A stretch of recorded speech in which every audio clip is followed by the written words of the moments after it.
It's officially September, and that means several new laws will go into effect today. In fact, more than 800 new laws. KHOU 11's Jalissa Garza breaks down which ones could be the biggest impact on you.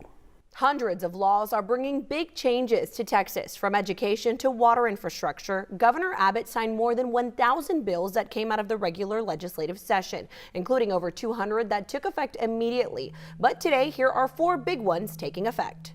First, House Bill 3611. This one cracks down on unauthorized signs placed along roadsides. The law creates a tiered fine system. If an illegal sign isn't taken down within a set time period, up to $1,000 for a first offense, $2,500 for a second offense, and up to $5,000 for a third or subsequent offense after a written notice to remove the sign.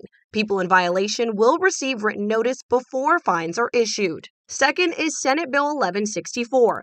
This one expands how law enforcement can handle mental health crisis, adding anosognosia to the list of reasons that officers can now detain someone. That's the medical term for a lack of awareness or insight into one's own neurological or psychiatric condition. The bill allows law enforcement to detain someone who they believe appears to have a mental illness and potentially poses a risk of harm to themselves or others without a warrant.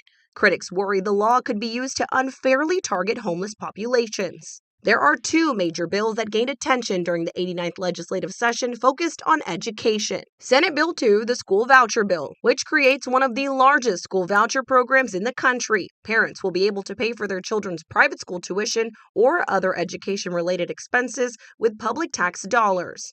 Most families will receive about $10,000 per child per year, but students with disabilities could receive additional funding. And wealthier families with kids already in private schools can also participate. Another big change, Senate Bill 10, the so-called 10 Commandments bill. It requires every Texas public classroom to display a copy of the 10 Commandments starting today. However, a judge temporarily blocked the measure from taking effect for several school districts, including HISD, who filed a lawsuit challenging the bill. Supporters of the bill say Christian teachings are important. Meanwhile, critics argue it blurs the line between church and state. There are some laws that won't kick in until next year or until voters approve constitutional amendments in November. Reporting in studio, Jalissa Garza, KHOU 11 News.